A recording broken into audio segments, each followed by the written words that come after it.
आज करीब 42 साल बाद विजय जी व उनकी पत्नी सीमा जी उसी वृद्धाश्रम दरवाजे पर रोते हुए खड़े थे, जहां एक दिन विजय खुद अपनी पत्नी का कहा मानकर अपने लाचार माता पिता को रोता हुआ छोड़कर चले गए थे।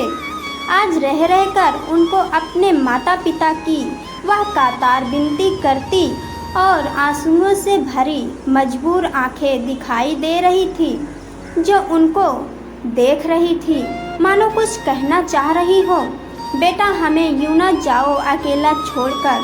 पर वह उस वक्त पत्नी प्रेम में ये सब अनदेखा कर दिए गए थे, जबकि वह तो उनकी अकेली संतान थे, एकमात्र बुढ़ापे का सहारा थे।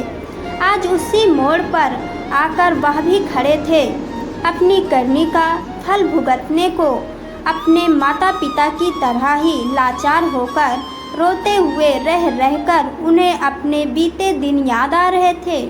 उन्हें याद आया वह दृश्य जब उनकी पत्नी कह रही थी, इकलौता होना भी सजा है, लोगों को फायदा दिखाता है कि पूरी संपत्ति के मालिक हैं हम, पर इन लोगों को संभालना बुढ़ापे में क्या मुसीबत से कम है। कहीं आ जा नहीं सकते इनको छोड़कर। बच्चे हर छुट्टी में घूमने जाने को बोलते हैं, पर इनको किसके सहारे छोड़ें। सुनो, क्यों ना हम इनको किसी वृद्ध आश्रम में छोड़ दें। आजकल बहुत सुविधाजनक आश्रम बन चुके हैं, वहाँ इन लोगों को अपनी हम उम्र लोगों की कंपनी भी मिल जाएगी।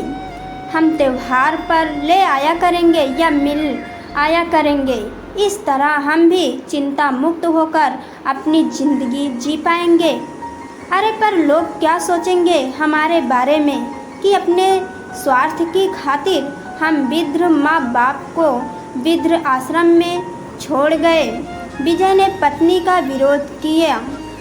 अरे लोगों का क्या है, वक्त पर कोई आता है क्या उनको संभालने। सीमा गुस्से में बोली, ठीक है बाबा, कल मैं देख कर आऊँगा। एक दो जगह विजय ने कहा और दोनों कमरे में सोने चले गए। सुबह सीमा ने फिर वही बात दोहराई तो एक दो जगह तलाश करने के बाद विजय एक आश्रम में बात करके आ गए। वह भूल गए थे कि सुविधाबाजी वह माया देवी ने अपने इकलौते लाडले बेटे अर्थात उन्हें पालने के लिए कितना त्याग व संघर्ष किया था। शाम को माता पिता के बैग में ज़रूरत का सामान व दवाइयाँ बैंगरेर रखकर उनको समझा बुझाकर मिलने आते रहने का वादा किया और वह लोग रोते हुए माता पिता को छोड़कर घर चले आए। कुछ दिनों तक तो वह लोग उनको पूछने व मिलने जाते रहे, पर वक्त के साथ ही बढ़ते काम व अपने शौक के कारण भूल ही गए कि उनके माता पिता जिंदा भी हैं या नहीं। और उनके अंतिम समय जब वृद्ध आश्रम से फ़ोन भी आया तो वह सब परिवार विदेश में थे और आज उनके बच्चे उनको छोड़कर गए हैं उसी जगह। वह भी जान गए थे कि अब वह भी अपने बच्चों से आखिरी बार ही मिल रहे हैं। वक्त फिर खुद को दोहरा रहा है आज।